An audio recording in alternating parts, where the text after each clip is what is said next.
Notre correspondant au Caire, Mohamed Sheikh Ibrahim, a rencontré Richard Banks, un consultant financier qui salue la décision du Fonds monétaire international vis-à-vis de l'Égypte.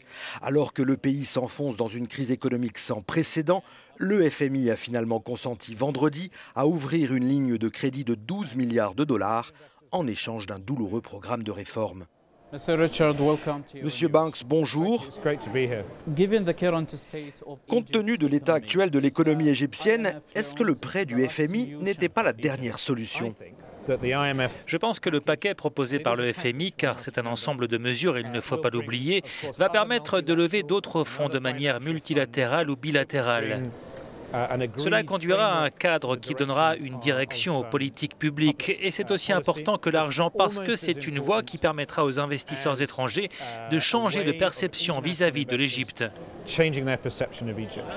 Le plan du FMI arrive après une brutale dévaluation de la livre égyptienne. Le 3 novembre, elle a perdu 32% de sa valeur. Elle avait tenu bon depuis le mois de mars, mais a fini par se déprécier en raison d'un manque crucial de devises américaines. Pensez-vous que l'économie égyptienne va pouvoir résister aux conditions imposées par le FMI ? L'Égypte a un gros problème structurel. On subventionne les produits et pas les gens. Vous devez aider les gens les plus pauvres. Vous devez vous assurer que ces gens auront de quoi survivre, qu'ils recevront une éducation et auront accès à la santé. Mais vous ne pouvez pas subventionner l'essence ou le pain. Ce sont les gens que vous devez aider.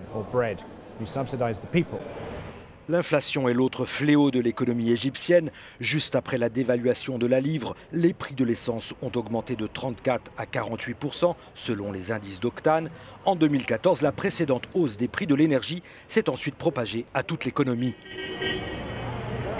Vous ne pensez pas que les Égyptiens vont finir par se rebeller ? Vous mettez le doigt sur le problème. Jusqu'à quel point les gens vont supporter la misère? Le problème, c'est que les gens ont l'habitude de payer des choses dont le prix n'est pas le bon. La valeur de ce que vous achetez en Égypte ne vaut pas une livre, mais deux. C'est un exemple.